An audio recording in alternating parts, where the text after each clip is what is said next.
All right, I'm going to go ahead and introduce our audience. We have with us tonight Jamie Smith, Ivy Martinez, Jaden Smith, and Joy Lewis.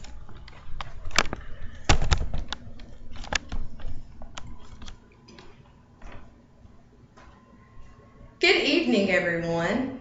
So who in here knows how to use a sewing machine? All right. Well, I see that most of us have some basic knowledge in sewing. For those of us who don't, you should still be able to complete this project at home, only you'll be sewing by hand. Today, I'm going to be showing you how to make a decorative square pillow. I really hope that you enjoy this easy do-it-yourself project because it is an inexpensive way to spruce up your home for a designer look. You can also make them as gifts or really just for fun. Now, before the presentation, I had passed out some basic step-by-step instructions. Please feel free to follow along with me and take them home with you so that you can complete the project during your spare time. Now, before we can begin, we need to get a few basic items in place to complete the project.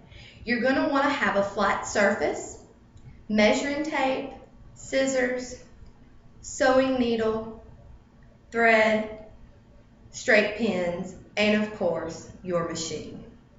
Once you have all of these supplies in order, we're ready to begin. Now, as you can see, our first step is to pick out our fabric. You're going to want to choose a fabric that you like or that suits your preference. Once you've gotten your fabric, we want to cut it down to a more manageable size. I find it a lot easier to work with the pattern once it's cut down. So go ahead and cut it down. And you should have something that looks like this. Now we're ready for our second step. And our second step is to fold the material right side in. And how we do that is we're going to take the material and we're going to fold it where the pattern or the outside of the pillow is facing each other inward. Once you've got your fabric folded, we're ready to cut out our square pattern. How you want to do this is you want to measure from the corner or the edge of the material, and you're going to want to measure the width and the length to get your square pattern. It really doesn't matter what size you make your square pillow. You can make it as big or as small as you would like. For this demonstration, I'm going to do about 17 inches, which makes for a standard size pillow. So you'll go ahead, lay your fabric down on a flat surface, mark your measurements, and then you're going to want to cut out your pattern. When you cut out your pattern, it should look something like this. And as you can see, I've cut out my square pattern. Our next step is to secure the material. And we want to do this a very specific way. We want to take our straight pins and we want to come in about 1.5 inches from the edge of the material. And we're going to pin downward towards the center of the pattern. Now, the reason we pin our material this way is so that when we're sewing our seam, we run less of a risk of messing up the foot of our machine by running over the pin. They're also a lot easier to take out as you go along, and that way you're not having to fumble with the pins while sewing your seam. You want to go ahead and you want to secure and pin 3 complete sides. You want to leave your 4th side or the last side open because that's what we're going to start to make our seam with. Once you've got all 3 sides completely pinned, your pattern should look something like this. And as you can see, I've got my 3 sides completely secured. And I have my 4th side, my last side, unsecured to start my seam. Now, a standard seam is about 5/8 of an inch. So you're going to want to take your measuring tape, come to the edge of the pattern, and you're going to want to measure 5/8 of an inch inward. Mark that with your fabric marker because you're going to use that marking when you place your pattern under your sewing machine to line it up with the gauges at the bottom. This way you ensure that you get a straight seam as you're sewing across. You're going to want to sew 3 complete sides. And what I mean by that is you're going to want to sew from end to end completely on 3 sides. On the 4th side, you're only going to want to sew up about 3/4 of the way, leaving 1/4 open to create a pocket. That pocket we will use to stuff our pillow and also to turn our pattern right side out. So go ahead and you'll sew your 3 sides completely, leaving the fourth side 3/4 of the way sewn only.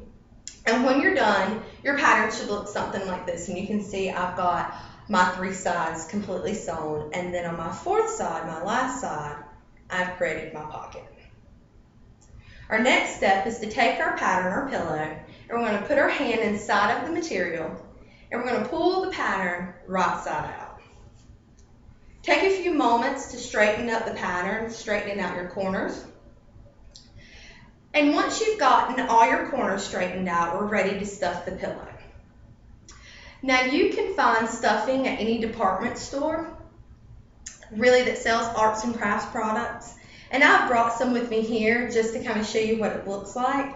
You want to take your stuffing and you're going to want to stuff it into your pillow. Now you can stuff your pillow as much or less as you'd like. Keep in mind the purpose of why you're creating the pillow. For instance, if you're using it for a resting pillow, you're probably going to want to stuff a lot more in there than you normally would. That way when someone lies down on it, it still has enough stuffing to keep its shape. So once you've got your pillow completely stuffed, we're ready for the last step, and that is to close up the seam. Now how you want to close up the seam with the pocket is you're going to take the material at your pocket that's sticking out, and you're going to want to fold it inward inside of the pillow. Now you've already created your seam by sewing 3/4 of the way up, so all you want to do is fold down until the pocket matches the seam and lines up. Once we've got that folded in, we're ready to sew up the pocket. You want to take your sewing needle and thread, and you're going to want to take the sewing needle and you're going to want to sew through the material, over the pocket, and back through again. And you just do this over and over and over again until you come to the edge of your material or to the corner. Once you've sewn up your pocket, you have officially created your very own decorative square pillow. I've brought with me here a pillow I made outside of this demonstration, just so you can get an idea of what it will look like once you've completed all the steps. I really hope that you have enjoyed this demonstration. Remember to take your instructions home with you so that if you get stumped, you can use that to follow along and get you through. And while we end, I want to leave you with this as I let you go on your sewing adventure. My grandmother always used to say, "Mandy, we never sew on Sunday, because when you get to heaven, the good Lord will have you take out every stitch with your nose." And ever since then, I have never sewed on Sunday. Thank you so much for your time.